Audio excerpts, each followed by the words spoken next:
Bonjour à tous et à toutes et bienvenue dans ce premier épisode de notre nouveau format de conversation AR Paris. Aujourd'hui, je suis en compagnie de Véronique, responsable du service diagnostic et prévision, et d'Amandine, ingénieure d'études modélisation, pour parler d'un polluant un peu spécial, l'ozone.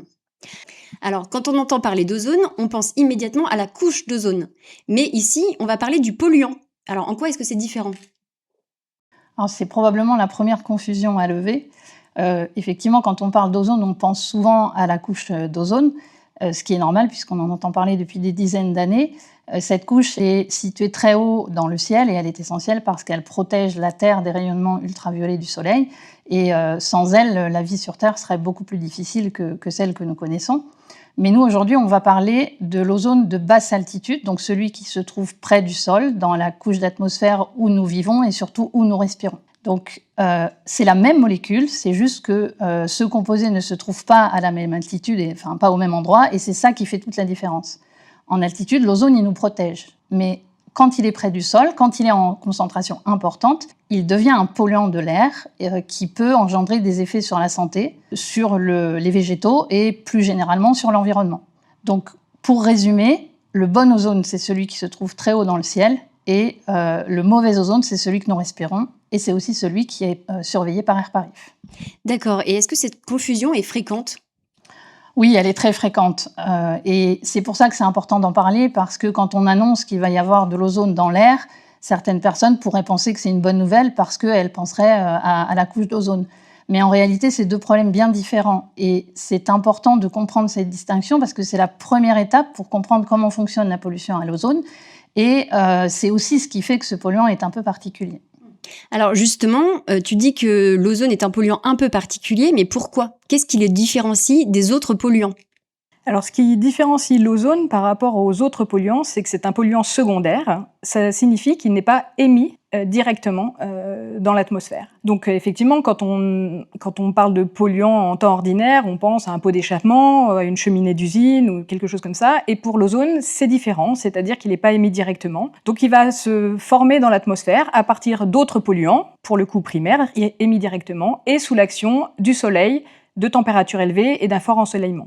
Ce qu'il faut comprendre aussi avec l'ozone, qui est important, c'est qu'il a une durée de vie de quelques jours à quelques mois et que par conséquent, c'est un polluant qui va voyager. Ah oui, donc comme tu dis, la pollution de l'air, quand on y pense, c'est surtout avec le trafic routier, les voitures, les grosses usines, mais apparemment le soleil peut jouer aussi. Est-ce que c'est lui qui influence ces réactions chimiques ? Oui, les composés organiques volatiles et les oxydes d'azote sont deux grandes familles de polluants. Ce sont tous les deux des polluants, pour le coup, qui sont primaires, donc qui sont émis. En ce qui concerne les oxydes d'azote, qu'on appelle aussi les NOx, ce sont des composés qui sont majoritairement anthropiques, c'est-à-dire qui sont émis par les activités humaines. On pense en particulier au transport, et notamment au trafic routier, au chauffage ou à certaines activités industrielles. Et donc, c'est plutôt des polluants qu'on va retrouver émis en ville. Et en ce qui concerne les composés organiques volatiles qu'on appelle aussi COV, ce sont des polluants qui sont émis par la végétation, donc des polluants biogéniques, mais aussi anthropiques. Et donc, dans les activités humaines qui vont émettre des COV, on va retrouver l'utilisation de solvants, l'utilisation des carburants. Donc là, on voit que ces polluants-là vont plutôt être émis en ville, mais potentiellement également dans des milieux ruraux. Et ce qu'il faut savoir aussi au niveau des composés organiques volatiles, c'est que ça regroupe énormément d'espèces avec des réactivités qui peuvent être très différentes. Alors, si j'ai bien compris, COV plus oxyde d'azote plus ensoleillement plus forte chaleur, ça nous donne de l'ozone. Oui, c'est ça, c'est bien résumé. C'est-à-dire que pour former de l'ozone, on a besoin de NOx, qui sont principalement émis en ville, on a besoin de COV, qui sont émis en ville et à la campagne, et on a besoin de températures élevées et d'un fort ensoleillement. Il ne faut pas non plus oublier le rôle du vent, qui va permettre de disperser plus ou moins les concentrations d'ozone qui vont être formées tout au long de la journée. D'accord, et donc justement, c'est pour ça peut-être qu'on parle d'ozone plus pendant les périodes estivales. Oui, tout à fait, parce que effectivement, pendant l'été ou même en fin de printemps, on va avoir des journées beaucoup plus longues avec des journées plus chaudes et plus ensoleillées.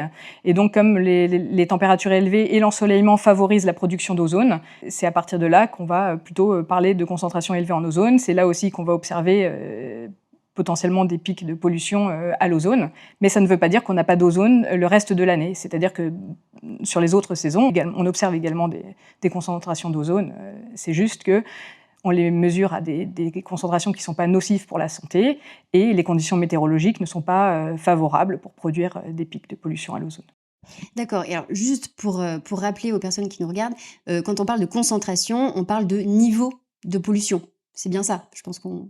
Oui, Oui. tout à fait. Merci. On comprend donc que la météo joue un rôle essentiel dans la formation de l'ozone. Plus il y a de soleil, plus les températures sont élevées, plus les conditions sont réunies pour former l'ozone. Ce qui amène une autre question. Pourquoi est-ce qu'on dit que l'ozone est lié au changement climatique? Oui, parce que le changement climatique apporte finalement une modification progressive mais certaine des conditions météorologiques, avec des périodes de forte chaleur qui vont être plus fréquentes, plus longues et parfois plus intenses. Et donc on voit que, étant donné que la production d'ozone est liée à l'ensoleillement, l'élévation des températures, on voit que le changement climatique potentiellement peut provoquer des situations plus favorables à la production d'ozone. Mais c'est exactement comme le soleil, c'est-à-dire que le changement climatique ne crée pas d'ozone à proprement parler, il peut favoriser des situations propices à la formation d'ozone. Donc, si je résume un peu ce que tu as dit, le changement climatique agit comme un accélérateur. Il ne forme pas l'ozone, mais il vient apporter des conditions favorables à sa formation. C'est ça, si on veut faire une analogie, par exemple, avec la cuisson d'un gâteau au four, le gâteau, ça serait l'ozone, les ingrédients, ça serait les COV et les NOx, le four, ça serait le soleil et les températures, et le changement climatique, au lieu de faire cuire son gâteau à 180 degrés, on le fait cuire à 200. Donc on voit que ça peut avoir un impact quand même sur la cuisson du gâteau. Voilà. Donc, ce qui est important de retenir avec tout ça, c'est que on ne peut pas dissocier le traitement de la qualité de l'air et du changement climatique. D'abord parce que y a certaines sources qui sont communes, et puis ensuite parce que le changement climatique peut avoir des impacts sur la qualité de l'air et vice versa.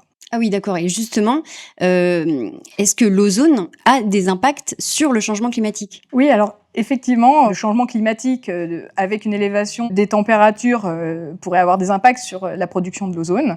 Et bien d'une manière moins intuitive, certains polluants de l'air peuvent avoir des impacts sur le changement climatique, et c'est justement le cas de l'ozone. Donc l'ozone est en effet un gaz à effet de serre. Au même titre, donc évidemment, il n'a pas la même puissance que le dioxyde de carbone ou le méthane, mais c'est quand même le troisième gaz à effet de serre. Donc ça veut dire que plus il y a d'ozone dans l'atmosphère, dans les basses couches, celles où on respire, et plus l'ozone contribue à réchauffer l'atmosphère. Oui, d'accord. Donc c'est très intéressant, ça, c'est de savoir que l'ozone est non seulement un polluant, mais également un gaz à effet de serre. Il participe au réchauffement climatique. D'accord. Véronique, je me tourne vers toi. Dans le bilan de la qualité de l'air régional, donc en Île-de-France 2025, comme dans tous les bilans année après année, on suit l'évolution de l'ozone. Qu'est-ce que tu peux nous en dire pour cette année 2025 ? Alors ce suivi, il est important parce que ça montre que la qualité de l'air, elle est en constante évolution.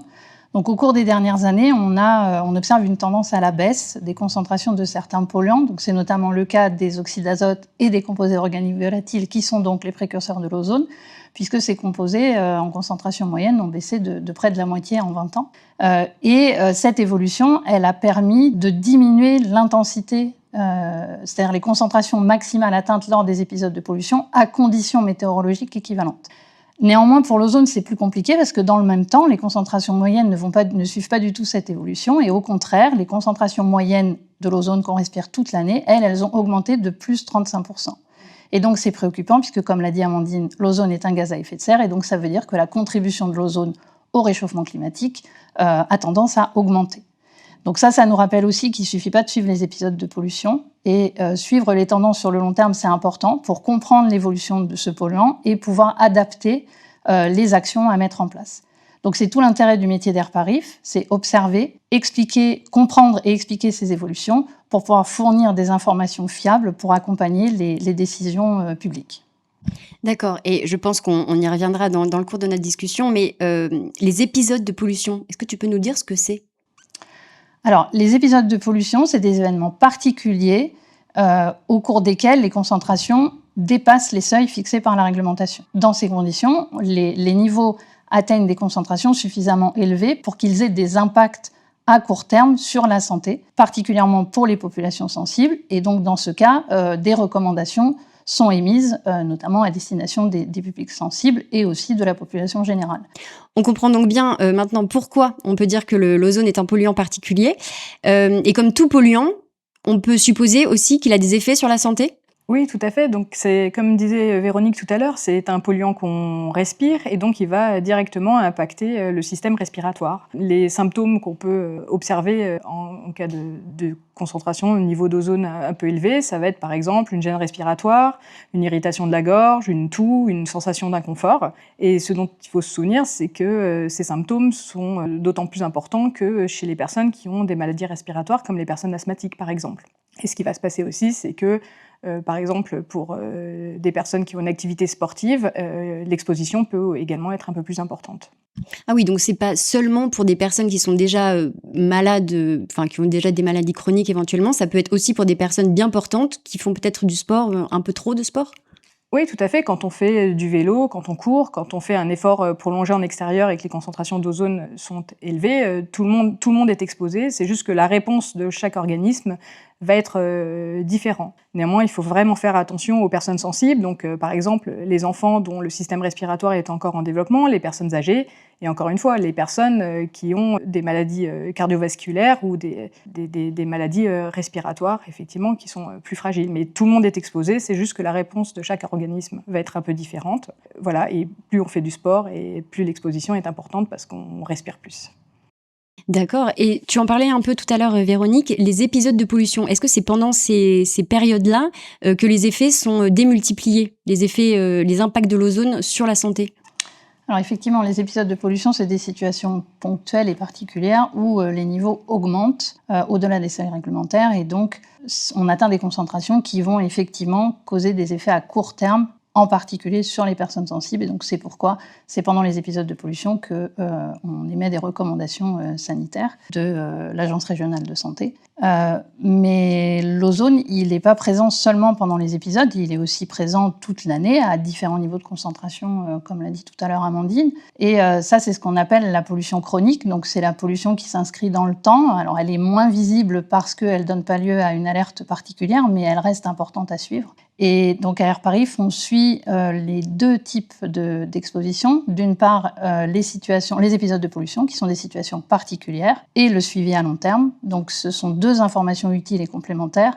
Les épisodes de pollution, ça renseigne sur les concentrations maximales qui vont être atteintes et qu'on peut observer dans l'atmosphère. Et le suivi des tendances sur le long terme, ça permet de comprendre l'évolution globale de ce polluant.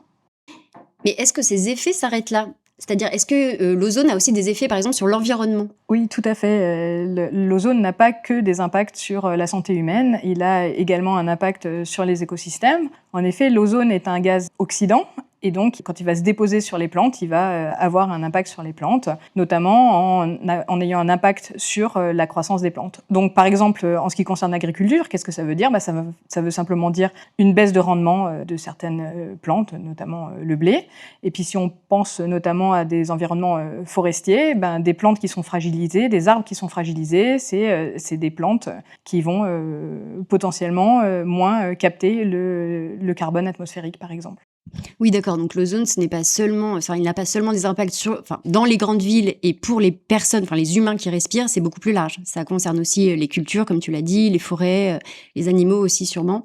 Oui, tout à fait. Et c'est exactement ça. C'est-à-dire qu'on voit, de par son mode de formation, ces précurseurs, il va plutôt les trouver en ville. Donc l'ozone va commencer à se former dans des milieux urbains. Et puis ensuite, avec le vent, la chimie va faire son effet. Et donc les panaches d'ozone vont aussi avoir un impact donc dans le milieu urbain. Et puis ensuite vont s'étaler vers la campagne. Et donc ça va avoir un impact sur, évidemment, les hommes, mais aussi également sur tous les écosystèmes que ça va rencontrer, des forêts, des cultures. Et donc l'ozone va avoir un impact finalement sur l'ensemble de la biodiversité. Alors, on comprend mieux ce qu'est l'ozone, comment il se forme, quel impact il a sur la santé humaine ou sur l'environnement. Pour revenir un peu à Airparif, comment Airparif fait pour suivre ce polluant ? Alors, pour surveiller la qualité de l'air, on s'appuie sur plusieurs outils qui sont complémentaires. D'abord, évidemment, on pense aux stations de mesure. Donc, ces stations, elles analysent la qualité de l'air en continu, en mesurant les concentrations de différents polluants, dont l'ozone. Donc ces stations, elles permettent d'avoir une information fiable en un point donné et le suivi de ces concentrations en continu tout au long de la journée et de l'année. En complément, on s'appuie aussi sur les outils de modélisation qui, eux, nous permettent de simuler les concentrations, enfin d'estimer les concentrations en tout point de l'Île-de-France, mais aussi de pouvoir anticiper leur évolution dans les jours à venir. Parce que mesurer les concentrations des polluants, ça ne suffit pas. Notre mission, c'est aussi de comprendre les évolutions et de pouvoir anticiper l'évolution de la qualité de l'air. Donc c'est l'analyse conjointe de ces résultats de mesure, l'analyse détaillée des prévisions météo et des résultats des simulations produites par les modèles d'AirParif qui nous permettent d'avoir la meilleure estimation de la situation pour le jour même et les jours à venir. D'accord. Et comment est-ce que concrètement on fait pour prévoir que des épisodes de pollution à l'ozone vont avoir lieu dans les prochains jours? Alors, les équipes d'AirParif, notamment l'équipe de prévisionnistes, suit en permanence l'évolution des niveaux au jour le jour. Donc, cette analyse, elle combine, comme on l'a dit, les résultats des différents outils, donc les stations de mesure, des prévisions météorologiques détaillées, les résultats des simulations des modèles de qualité de l'air. Et puis, donc, quand tous ces éléments convergent et nous montrent que les concentrations pourraient dépasser les seuils d'information ou d'alerte, dans ce cas-là, on peut anticiper le déclenchement d'un épisode de pollution.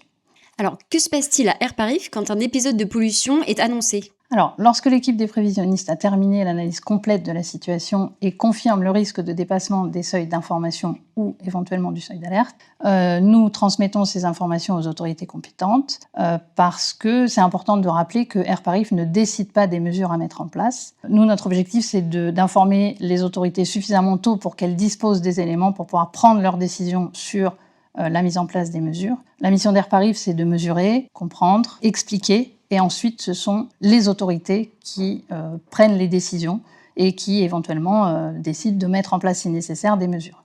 Et puis, AirParif, elle a aussi un rôle d'information de la population via nos outils de communication, nos réseaux sociaux et également via le relais des médias.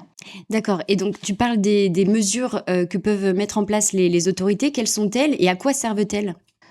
Alors, quand il y a mise en place de mesures par les autorités, ça peut être des recommandations comportementales à destination du grand public et éventuellement également des populations sensibles pour pouvoir aussi mieux se protéger et limiter son exposition. Ça peut être également des limitations de vitesse ou de certaines activités industrielles et voire aller jusqu'à la mise en place de la circulation différenciée, par exemple. Donc, quand on met en place des mesures, l'objectif, c'est de diminuer les émissions des polluants, donc dans le cas de l'ozone, de diminuer les émissions de précurseurs.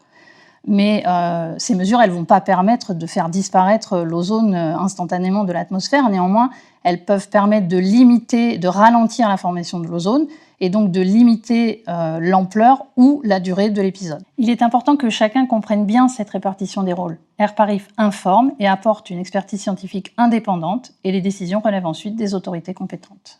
Donc ces mesures répondent à une situation ponctuelle, mais est-ce qu'elles suffisent pour régler le problème durablement? Non, effectivement, les épisodes, c'est une situation particulière qui appelle à des mesures rapides pour essayer de diminuer l'ampleur de l'épisode ou la durée, mais pour résoudre le problème plus durablement, il faut agir en amont. Alors, ce qu'on constate, c'est que les mesures, les politiques publiques qui ont été mises en place pour réduire les émissions, notamment d'oxyde d'azote et de composés organiques volatiles, ont eu un effet puisque les niveaux moyens de ces polluants ont diminué. Et ce qu'on constate également, c'est que l'intensité, les concentrations maximales qu'on observe pendant les épisodes de pollution, encore une fois à conditions météorologiques équivalentes, ont tendance, eux, à diminuer.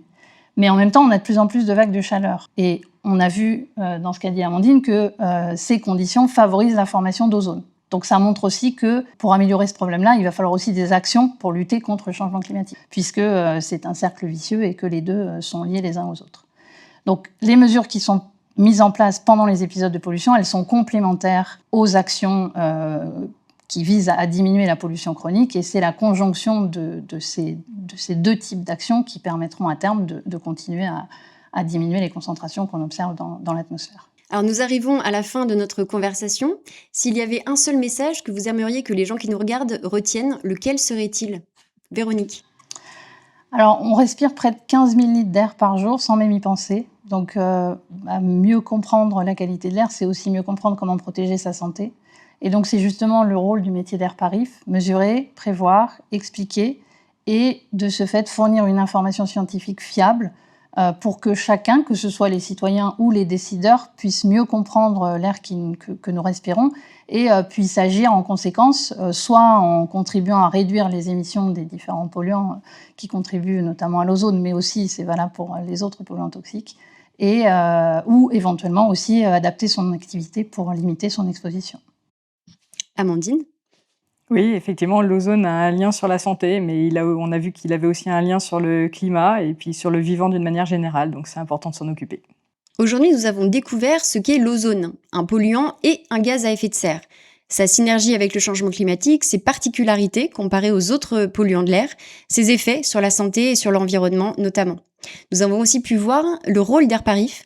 Derrière chaque prévision de la qualité de l'air, il y a un véritable travail scientifique mené par les équipes d'Airparif. Un immense merci à Amandine et Véronique pour avoir pris le temps de partager leur expertise et surtout d'avoir rendu ce sujet accessible et compréhensible pour tous. J'espère que cette vidéo vous aura permis de mieux comprendre l'air que nous respirons chaque jour. N'hésitez pas à nous dire en commentaire ce qui vous a le plus surpris en regardant cette vidéo et nous serons ravis de vous lire et de pouvoir échanger avec vous. Et pour continuer à mieux comprendre les enjeux liés à la qualité de l'air, abonnez-vous pour ne louper aucun autre épisode de notre chaîne. À bientôt!